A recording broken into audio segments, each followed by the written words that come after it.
TyePod, hosted by your friendly neighborhood PhD. All right, well, hi everybody. It's another edition of the TyePod, and I'm joined by Frankie Perazzola today, who is a coach with is it Blueprint LA is the company you're working with, and she has experience with Friedreich's ataxia as well, and we're going to share a little bit about our stories back and forth. I think as people in the disability space, and also branch out into some other areas that we're into and talk a little bit about those. So it's great to have you on. Happy to be here. Thank you for having me. I am Frankie. I'm 33 years old. I live in Los Angeles, California. I was diagnosed with Friedreich's ataxia about 10 years ago. It does affect my speech, so I'm not drunk. It's just slurred. So, yeah.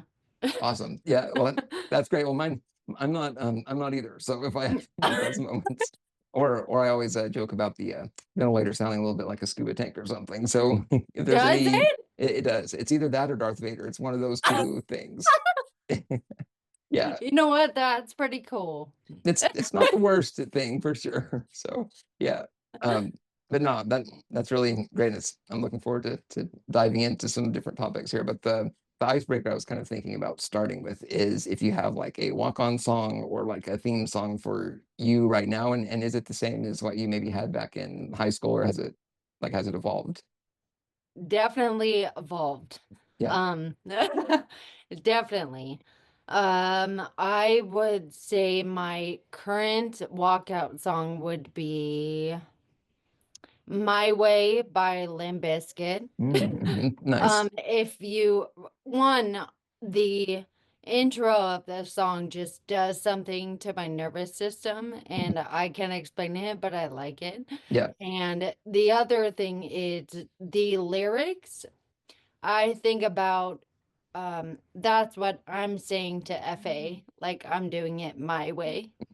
Yeah. Yeah. Yeah. That's So, that's cool to have, those different elements. It's not just the sound, it's the sound plus the lyrics, kind of the whole package of the song.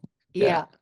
very cool. Yeah. Yeah. I'm a big sucker for intros in music. Yeah. I like if you have good intro, I'm sold. Like intros and instruments or vocals, or just if it just sounds I think similar. if it just sounds good, Yeah. like if it's something where it's like captivating, or Yeah. I'm like, oh, I could listen to that. I like that. But I Yeah. don't like when stuff starts off like right away. Of course, there's a couple that are very cool, Mhm. like certain rap songs. I really enjoy and just go straight into it, but I'm a sucker for intros. Yeah. Yeah. And is that what was your like walk-on song like, say, 10 years ago? Oh, 10 years ago. Okay. Geez, probably something by Flume or Shrub. There's a song called Doses and Mimosas. Nice. Yes, and I related a lot to those lyrics at uh that time. So that's what comes to mind. nice. Yeah, so it's definitely evolved then for you, like over time, for sure. Oh yeah. Oh Yeah. yeah. Yeah. What about you? Yeah, yeah. I was thinking lately I'm into a lot of the Chris Cornell music. I have been actually for a lot of years, but the song he did with Audio Slave about I Am the Highway, that one is kind of like that's the go-to. And again, it's the sound plus the lyric, like you were saying, Right. that's really, it just feels, like kind of like expressing me through a song in a way, So that's the one I go to now. But then, gosh, I'm thinking back like in high school and things like that. Exactly. Yeah, think It back. was like, well, I liked you too. I mean, I've always kind of liked you too, but Beautiful Day was kind of, that was a graduation, what do you call it? Graduation song or whatever for high Okay. school. So that was pretty good. But then I was also into kind of Fall Out Boy when they were first really hitting it big, like that. There's probably a few songs there that would be, you know, different, different theme or walk on songs. But yeah, yeah, it's changed a lot, I would say. Yeah. Cool. Well, that was good. I definitely think that music is something that a lot of us in, the disability community, like we really, I think, gravitate to maybe even more than most in a lot of ways. I think so. I think overall, from what I have experienced and different conversations I've had with other disabled individuals, whether it's with my illness or something else. It seems like lyrics the lyrics are just heard and perceived differently. And Yeah. the way a song can take over your body is a different experience to someone who has feeling or can operate normally. You Yeah. know, it's Yeah. just, Do you yeah. find that it's kind of like I found a couple songs where just like you kind of close your eyes and you actually feel, I mean, some kind of like nervous system response or something, even Oh, like yeah. rare cases, but I have a few like that. Do you have some that kind of feel similar? Yeah. Yeah. That actually happens to me a lot. I Yeah. learned there's a word for when you listen to a song and get goosebumps. It's called Frisson. Really? So there's a term. Oh, nice. Yeah, there's an actual term. I always just thought it was like something that happened and what it's just my body reacting. Like Yeah. if I hear someone do like a great national anthem or someone has a really good voice Yeah. or Or like a good cover performance of a song that right, you know, or like, yeah. right. It's like instant goosebumps. Yeah. Yeah, yeah, that's really cool when it, when you kind of react. I think that way to music, at least in my experience. Yeah. Yeah, yeah. That actually kind of leads into kind of like an ableist thing where I think people assume if you have certain disabilities, if you're in a wheelchair, you don't feel sensation, like even something like Right. that, like goosebumps down your, arm or whatever. Like, but yeah, I think it's crazy to me that that's surprising to a lot of people. Yeah. Yeah, yeah, that's interesting. That's very strange. Like Yeah, I've encountered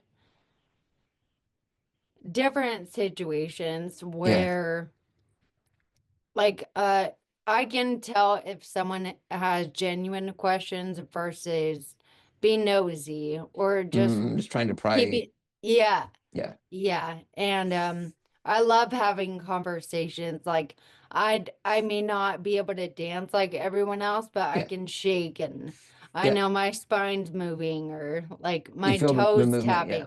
yeah, Mm-hmm. yeah. I always joke that my shoulder shuffle move is like a very go-to thing. Yeah, yeah.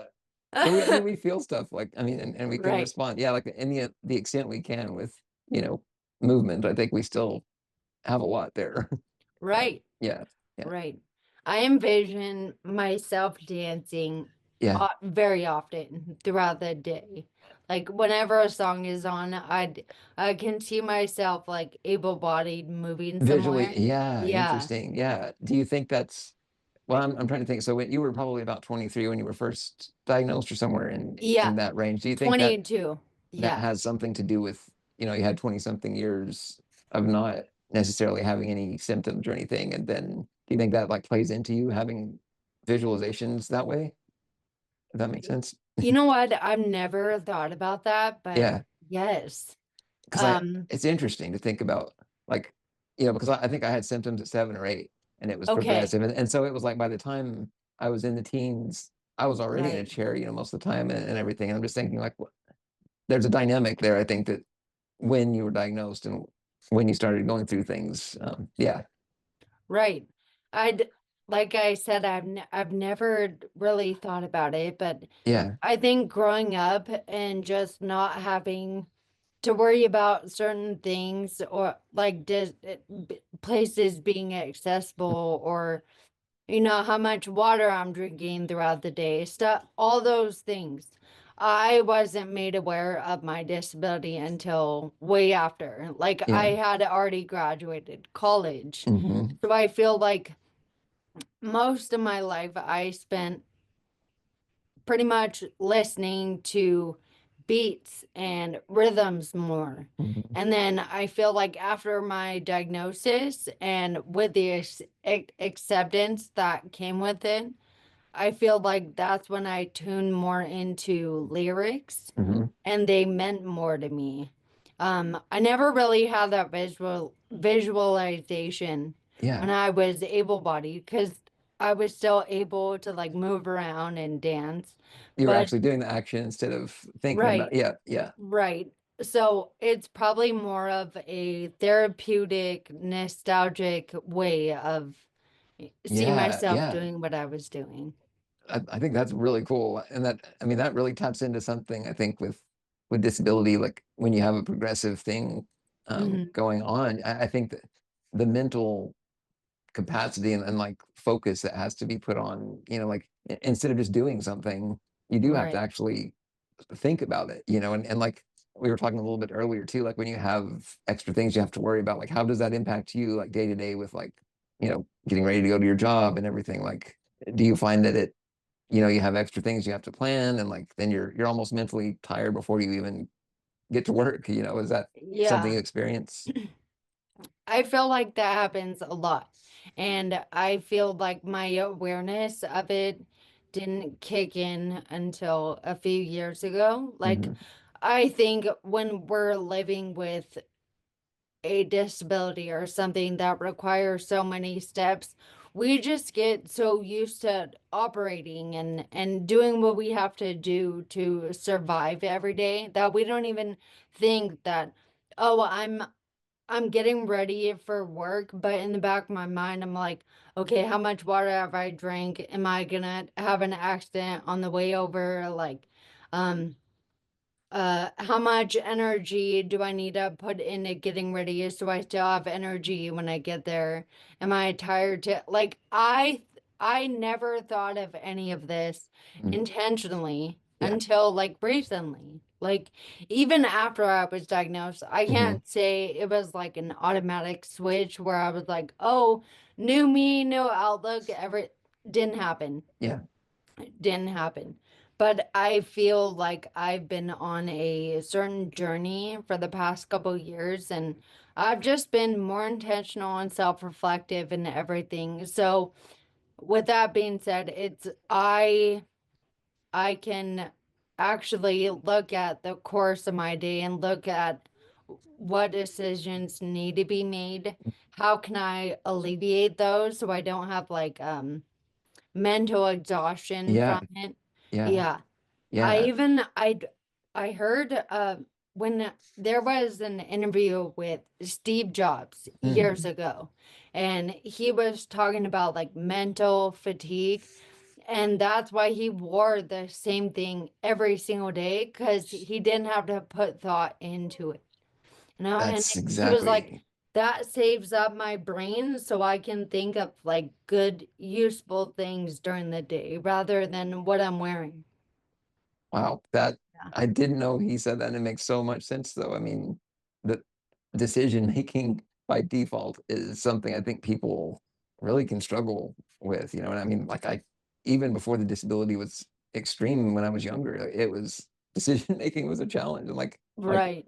if you start thinking like, what am I gonna have for dinner? And all those little things. And so it's like, well, when you have disability, I think you look for something that's routine and in your control. Like that's been my experience. Even knowing that one meal of the day is something that I know exactly. For breakfast, I'm having yogurt and blueberries and granola, and that's a decision that's gone. Like I know it's going to be good and consistent. So Right. similar things like that. Yeah, yeah.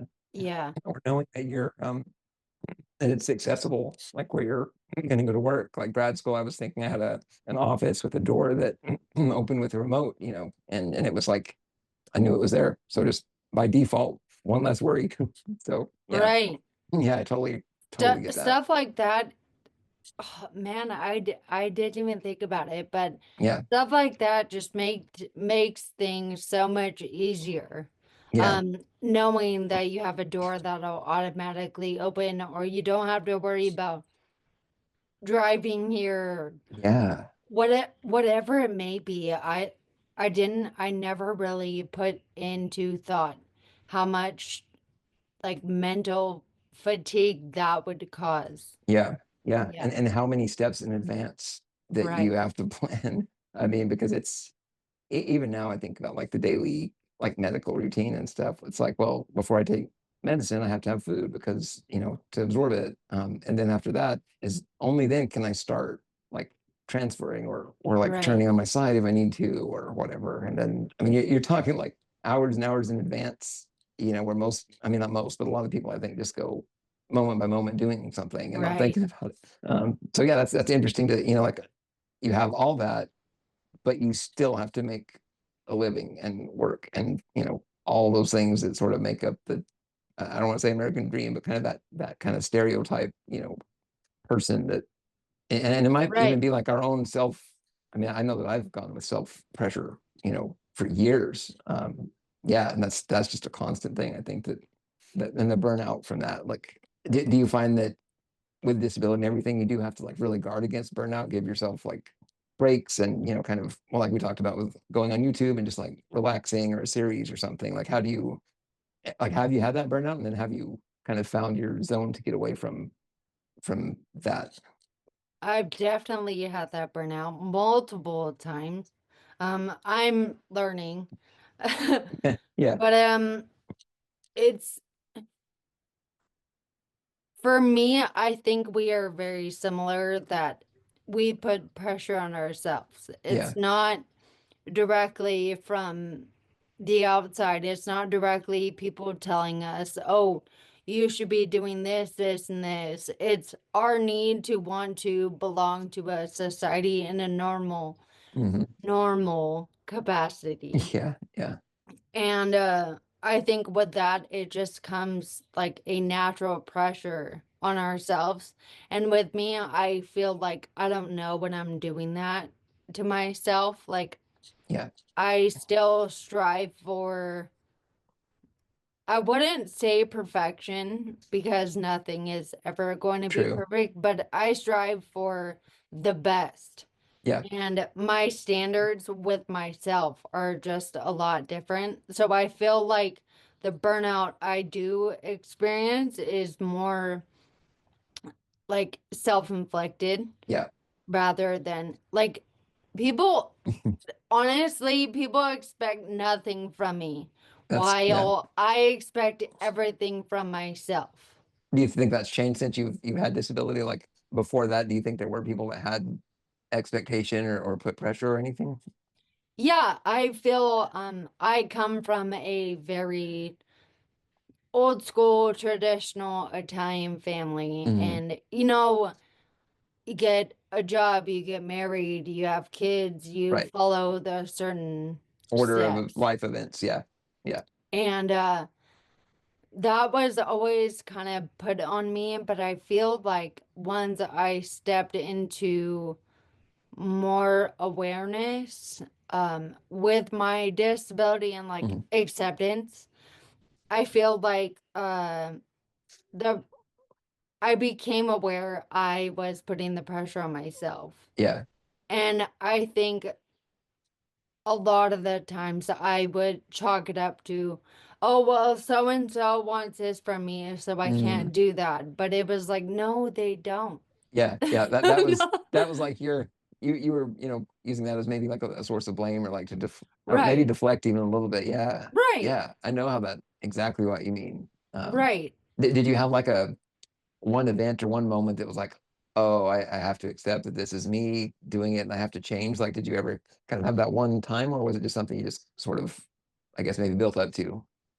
I wouldn't say it's a one time, but I feel like being on the coaching staff and being a personal trainer at Blueprint has made me realize I need to stay in my lane and focus on that instead of trying to be like a group fitness coach or what. I was not hired for that. Yeah. Like I need to focus on what I was hired, what I'm good at, Right. and just Right. get better at that. Yeah. And that makes And that's me enough, right? better. Yeah, Yeah. that makes me better. That makes everyone better. That makes my team better. When everyone can do their set jobs Yeah. or kind of the pressure that I've felt from it, it's never been an unhealthy pressure. It's more of a reminder like, Yeah. hey, I have like 15 different coaches that work there. Yeah. They're all ready and able to give the best workout, hype people up, do whatever needs to be done. Hmm. I'm really good at putting people in a good mindset Yeah. and reminding others of what their superpowers are or that they're capable of doing stuff. Yeah. That is my lane. So I can't try and do what the other coaches are doing, or Right. it's unrealistic. And it if I lived like that, where I was constantly comparing, or like, oh, they're able to do this and I'm not, I wouldn't be there. I wouldn't have had that chance. And Yeah. yeah. Yeah. Yeah. That I think that really taps into like, bringing just yourself to the table or a situation, and like that authentic kind of thing where you Yeah. realize what you're good at, and like that's amazing, and you don't have to put more pressure to be something else, or add something else, Right. Yeah. Yeah. Right. Like if you think of your favorite person or people, you you don't think about what they're offering or giving to others. Yeah. You think about their characteristics and what you want. Hmm. And for me, it's been mostly like surrounding myself with good people who Yeah. I want to be like, who I can, copy their cadence and adapt in a way where it makes me feel Yeah. comfortable. Yeah. Yeah, that's very interesting. I was thinking about how so many of us, I think, with disability, we absorb like emotions, or how people are feeling around us, and if you're in an environment where people are Yes. doubting or hard on you or perfectionist, like you're gonna go that route, I think, a lot. And Right. and it's kind of scary when you realize like how your environment can do that. I mean, like that's really, I think about different times where I was facing maybe burnout and things, and it was like I always pulled out of it and always found the high road, and like, still progressed and advanced in a good way, because I Right. think I was able to be like, okay, I'm distancing from here, and I'm gonna go back to where I know the support system and the people are that work for me. Right. Yeah. But do you feel that same way? Like you kind of, well, I don't know that you said you were involved in some, maybe like some advocacy before, but because of like the kind of where it took you, it just was not the right fit, maybe with your mental Right. space, or yeah, if you want to just talk a little bit about that and how you got away from it. Yeah, I'm not gonna offer like a Right. set plan on how to do it, and it Right. wasn't like a one-time realization, but I think just overall reflecting and looking back on how involved I was, I did do a lot of advocacy and Mhm. trying to find a cure for my disease and all that good stuff, but I realized like I wanted friends, and it was really nice having people who had my illness, Mhm. but I realized that I had nothing in common with most of these people besides the fact we share the same illness. Diagnosis. Yeah. Yeah. Yeah. And I like, it's not to say that I don't appreciate or I don't look at other people with my illness with inspirational eyes, and like other Mhm. people with FA motivate me so Yeah. much, but I realized that I am just an individual, and uh, like I deserve to live a peaceful life with people who align with me and not people I have to work for. Yeah. And I think that just comes with getting older and I think being so able too. to Yeah. reflect. Yeah. Yeah. That's a really good point, I think, because in a way it's almost like we're, so many people expect us to be with only other wheelchair users or only other disabled people. And Right. I mean, they don't put restrictions like that on themselves, right? I mean, like Right. they don't define, or like say, well, I'm only going to be with friends who look and act exactly. Well, maybe some people do, but I don't think in Yeah. general, in general they do. It's a diverse thing, I think. And even like when people say, well, relationships have to look a certain way, like I know interabled Right. relationships have been kind of a hot, topic, and about like if it's authentic or possible, and like all these things. I mean, friendships are that way too. It's like, well, there shouldn't be restrictions or limits on who you want to be around, or Right. or if it just fits because it just does. I mean, like it. Right. Yeah, that's a Like really interesting. I shouldn't have to put on a filter and only look for people who were disabled Yeah, or have the same illness. Like I deserve to exist with as a everyone else. person. Yeah, Yeah. yeah, yeah. I totally agree. Yeah. Yeah, kind of that human factor. That is just like Yeah. we're all linked somehow by that. I think so. Yeah, that's a really good way to think of it.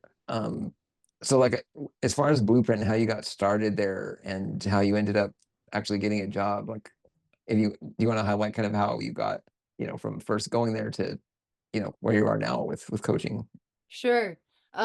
So basically I was working out at Blueprint already for a little over a year, Hmm. maybe a year and a half. And then I went on a trip with my mother to Boston. And there were just so many synchronicities happening. Like for instance, a lady in the row next to me had a book, and the first thing I saw, it was like the blueprint too. And there were just so many things, and I remember my my boss, or the owner of Blueprint, Kyle.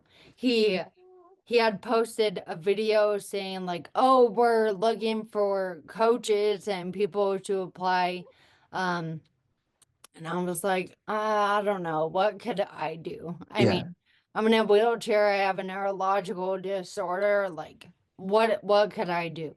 And then he posted something again. And I was like, okay, I think I'm gonna do it. So I just went for it.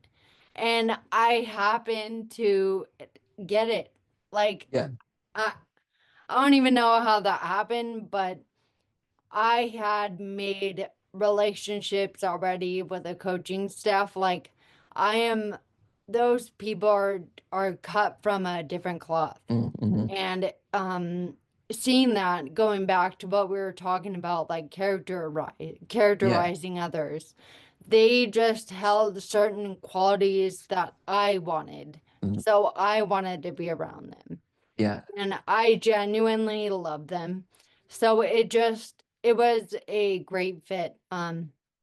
I personal train there. Yeah. So I wouldn't call myself a coach. Like our coaches, they they coach up group class or Mhm. group fitness classes and stuff, but I'm able to take clients to our other side and train them, and Mhm. that's my thing. Yeah. Yeah. But unfortunately, like I had I lost my grandma in Mhm. February, and it wasn't like an unexpected thing. Yeah. So I feel like, especially looking back, I have been grieving for a while. And luckily, I was able to kind of take a hiatus from being at Blueprint Mhm. under the staff umbrella, and I was able just to go there and work out, which is exactly what I needed. Mhm. But my boss, he has been very straightforward with me and supportive during all of it, so it makes it super easy. Um, Yeah. it's majority of me putting pressure on Mm. myself. It's Yeah. no one else. Yeah. But I also feel like because I am aware, I have an obligation to pull myself out if I'm not capable of being 100% myself. Mhm. Like that's my job, is to make people feel good and set the environment so that way they feel good coming back. Yeah. And I was having days where I couldn't even look at myself. So I couldn't like fake it and go somewhere and try and be something else. As much as I wanted to and as much as I've done that in the past, I'm not capable of doing that, nor do I want to. Yeah. It's very energy draining. But like I said, my staff is so supportive, and they've never put like a crazy expectation on me. Hmm. It's just me. Yep. Yep. It's Yeah. Frankie pressure. Yeah. Yeah. Yeah. Exactly. Yeah. No, I think that is exactly probably what led me to, kind of where I'm at with my gallbladder kind of going crazy and, like it basically shut me down, and well, sorry. No, you're Um, good. but yeah, it was just like all of a sudden kind of a life reset button, Um, and then I made it out of it for sure, and better than I was before, I think. But it was like that time deep in, to the depths of my thoughts or whatever, realizing Right. like, this is kind of a reset and there's some things you maybe need to realize like I can't give the amount I need to necessarily for where I'm at now. Like, let's Right. reevaluate. And then I think something that stuck with me too, and when you were talking about advocacy that you did before, and it's like hoping there's a cure and all of that, Mhm. like looking way out into the future is a hard thing, right? Because it's like, well, we see these incremental, maybe tiny steps to knowing this is why we have it and this is how you can treat it. But what about like right now? Like what about tomorrow? Like, you still have the day-to-day thing and there's so much work to be done there. I mean, and Right. so many people need something now, and it was just like things like that, and having all that free time. And while I was recovering, it was like, okay, I need to kind of shift, my perspective and bring in some other things that I basically had no time for because of, well, it was a lot of my pressure of like, well, I have to do like this list of tasks, and if I'm going to be a researcher, then I have to like meet Right. these standards and that Right. mile long list. So yeah, no, I definitely, kind of it resonates a lot with what you're saying, about like, well, you're going into coaching and authenticity, and that also means accepting yourself and knowing when, you've hit your limit and you need to pull back. And I mean, Right. that's a very good thing to be able to do, as hard as it may be, for sure. And it's just it's more I, I would say like I just don't want to be hypocritical. Like if Yeah. I'm not feeling my best or if I'm not feeling capable of smiling, Mhm. I shouldn't force myself to be in a place where I'm reminding people to be aware of their feelings and honor their feelings and that's so Yeah. hypocritical on my end. Yeah. Like it was more of I need this time to like get my shit together to where I'm capable of taking care of others. Yeah. I know it's not a question on if I can do it. I know I can. I just need to Right. get back there. Yeah. Yeah. Yeah. Yeah. And that space, I mean, that sort of career path, I think just requires you to kind of be yourself like that. And if Yeah. not, it's that fake. I mean, like everything is toxically positive, and I think that's unfortunately a lot of disability, areas are that way too. I think with trying to like the inspirational thing, right? Like you're always trying to put on that front that everything is good, and you're like, I'm always Right. happy, and you're like, well, I mean, nobody else does that, right? Like nobody else is that way all the time unless it is fake. Um, so yeah, Exactly. yeah. So I think that that's another element to kind of realize that I probably learned it later than I would have liked, but it's I guess enlightenment whenever it comes is a good thing. Yeah. Yeah, I yeah, heard I don't know if I heard it or read it, but there was a quote that really helped me, and it said, "You have an obligation to be 100% yourself. You don't have an obligation to try and be someone else." yeah, yeah. That So I was like, I don't know, I got to little write stuff that like down. that. Yeah, it Yeah, yeah, always, yeah. yeah, I'm all for the little inspirational quotes and stuff. yep. Like we were talking about earlier, I just really enjoy wordplay and like lyrics and Hmm. everything that goes into songwriting and what they're writing about and how Yeah, so many people can interpret it however they in different want. ways. Yeah, that and it's so interesting. Like a song has nothing to do necessarily with disability, but all of a sudden it speaks Exactly. to you in that way. Yeah, yeah. And I think the true artists want that for the listeners, like the audience, to have their own, feeling and meaning behind it. Yeah, Right. yeah. So do you write or journal or anything? Like do you kind of channel the wordplay on that, or like how do Oh you? yeah. Yeah, yeah, Yeah, yeah. I mean, I'm in the works of a book. I was wondering if that might Yeah. be, yeah.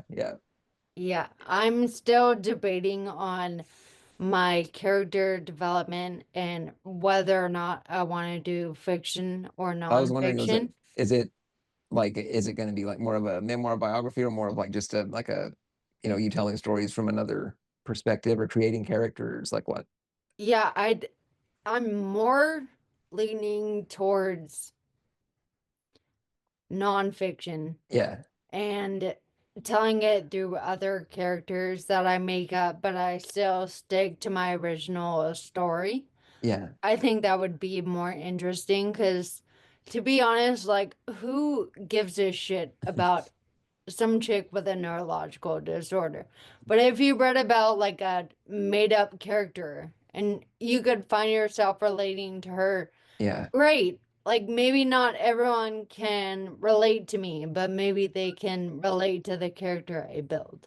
Yeah, and it almost gives you more freedom, maybe to, I don't know, mix in all kinds of elements with that character, or like if you, I'm thinking now like back on the discussions we were having of like superhero characters and things like that. Like you can, in fiction or nonfiction, you can bring in elements I think that would be like, oh, it's like, I don't know, it might engage or bring different audiences and Right. not necessarily would have, been into it before.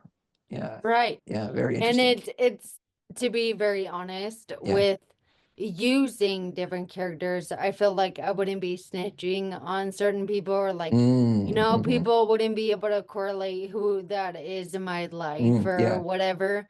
And I could still tell the story just from a different perspective. it's a good point. Yeah, Yeah. so like you can, yeah, I mean that is like song lyrics too, in a way, in a lot of cases. I think that it's like a maybe a safety. Well, I don't want to say safety, but like just some way that you can express it without, to the public without it tying back to you, maybe, or being too close. Like it's almost like a boundary that you can put up. It's like a healthy one, right? Like you have the freedom to have these characters that share their story that way. Right. Yeah. Yeah, Yeah. that's interesting. That makes me, I have the inner, like the very early beginnings of a book I'd written, kind of like tell, kind of little stories and things like that. And it's just kind of hit several reasons it's hit a pause, and I'm just like, well, how am I going to pick it back up and where is it going to go? And it's just like, Right. so hearing you talk about that, I'm almost thinking, well, I can at least evaluate and see like, well, how do I want to frame this? Because you're right, Right. like who really, other than your support system, your close family and friends, like who gives a shit about what, like in a wheelchair with a ventilator that sounds like a scuba tank? I mean, it's like, having that other angle, I think, could be interesting. So Yeah, and yeah, I feel like the whole writing process is meant to be therapeutic. yeah, So I feel like if I were to write from an autobiographical biographical stance, mhm, it I would self-censor or not tell 100% of the yep, story. yep, And I feel like that kind of does an injustice on the whole process. It's like, yeah, no, there has to be a way where I can tell all my story and not like alienate or name certain exactly. people. Like, we're Well, and past that. it protects them too, Yeah, like yeah, that's a really interesting angle, I think. And there are a few rare cases I know that they do share like almost everything, and they really yeah, don't worry about that. But I think for so many others, and me included, like there's certain people I want to protect their stories and their situation. And I mean, like it's, if you can find a way to share like that helps you, where you can be 100% like put into it what you want to. I mean, that's a right. powerful way to approach it, I think. That yeah, that's I'm gonna ponder that one for sure, for me too. um Please do, yeah, because yeah, you need to speak your truth. Like, that's the whole point of, I mean, obviously, there's different things like pros that come yeah, with writing, but to me, it's more therapeutic. And I feel like the way to honor yourself is to be able to say whatever you're thinking. yeah. That is the whole point.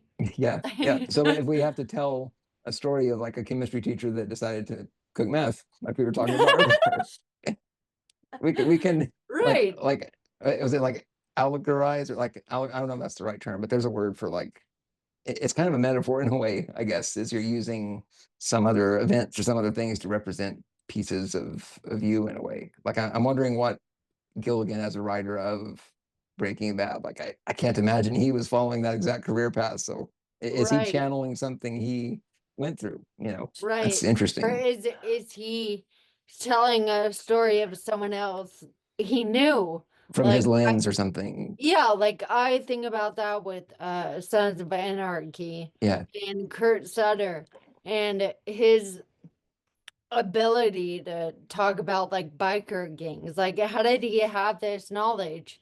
Was it him or was it friends or like what? a dream he had one night. Right, Like yeah, yeah, right. yeah. But And I like that. But he's when you see directors like that, it's like you can tell when they're putting their soul mm, into making that series. yeah, Yeah. and that's That's kind of why Breaking reflected. Bad is so good. That's why SOA was so good. You know, like Yeah, yeah, the deep stories that relate. I mean, people just really just dig into it. I mean, there's got to be something to that about that expressionism of the people behind the story. yes. Yeah, yeah, that's really interesting to think about, I think. Creative, a creative direction to go. Yeah, Yeah. especially for, people like that get into that kind of thing. Movies and film and cinema, like there's a lot of power in that storytelling aspect, I think. Oh yeah. Yeah, very Oh cool. Well, yeah, thank you, Frankie, for sharing that because that yeah. definitely relates to me, and I think there's going to be a few listeners that like that exactly Well, what good. you're saying. Yeah, yeah, Happy to yeah, help. yeah, definitely. Yeah, and yeah, whether you hadn't planned on it or not, but you are, so that's pretty awesome. I appreciate it. Yeah, yeah. Thank you. Well, I definitely could see where we have more conversations on different topics going forward. If you'd be interested in being a guest from time to time, but Yeah. yeah, is there for people that want to get to know you or maybe even want to consider, like getting into coaching or any of those things, like how's the best way for them to kind of see what you're up to or understand what's going on in your kind of day to day a little bit? Honestly, just follow me on Instagram, Yeah. Shaky Frankie, Shaky underscore Frankie. Yeah. It'll be tagged or Yeah. whatever magic Yep. you work. But Yeah, not magic, but I'll definitely yeah, that magic. Yeah. is the best way. I Yeah. don't have the mental capacity. I haven't had it for a while to Yeah. download TikTok. Um, Yep. yeah, I can I just the notoriety is probably great. Yeah. Yeah. I'm sure you'd get followers and all that stuff, but the comments, Yeah. another situation where I would like to remove myself or just not participate. Right. That's Yeah. understandable. I mean, you have like a multiverse of social media platforms now, right? Like, I mean, there's pros and cons obviously to that whole space, and I know in the past I had like reservations, like do I want to get out there and do anything like that? But fortunately, there's ways I think to control and regulate and have the boundaries in place, but still use it for the right cause. I think that, Right. well, I mean, just like being able to share stories and conversations like this that are just, I mean, sure, it's not in person, but it's Right. like they're real conversations. They're not like, Right. fabricated, unless that's where our books go eventually. But no, Mhm. these conversations I think are really good to have, and I feel like it needs to continue, at least for my story, my journey. That's something I really want to keep going, Yeah, despite I all the think scary people on social media. But it's sorry, go ahead. exactly. No, my bad. I always do that. It's a really Same. bad habit. But I think it's really cool what you're doing because you talk to so many people and with not only disability but Mhm. just in the field or feeling different and Yeah, you prioritize conversation. And yeah, that's not something that we have a lot in the disabled community. Well, like genuine conversation. hmm, We don't get a lot of notoriety. We don't go viral as much. right, So whenever the camera is given to us or is put on us, we feel like we have to say certain things and we're not really saying how we feel. So it's just a constant loop, and I don't want to do that. Yeah. But you put in the effort to kind of break a hole in that, and I really appreciate that. Well, that's really great to hear because that's been the goal and the mission is like, and I see it so often too that the segments of the disability community are so stuck in their segment. Like, it's Yeah, only about their only fundraising, only bringing awareness for that one right, thing. And not, I mean, that's needed for sure, but there is right, not this thing of like, we all have all these diverse areas we're into and abilities. And like, I mean, there's therapists that are involved in the space, or there's parents that don't get the light on them, to share their story with their kid who has, chronic illness. I mean, I right. just think it's giving some voices a little bit of, and I'm not like a million subscriber follower, you know, creator, but I'm just like, if we can just share a little bit of these different stories and experiences. I mean, it's going to show that human side. I think so many of us are kind of Exactly. needing. Yeah, yeah, Exactly. yeah. Well, it's really great. I really guess like you are, definitely why I do it. To because we got a lot of cool things to say. I think, and Mhm. a lot of laughs to share with everybody else too. So, yeah. But it's really great to have you on, and definitely I can see, if you'd be interested, we can have a few more like these in the future, maybe. I love it. Yeah, Thank you for awesome. having me. Yeah.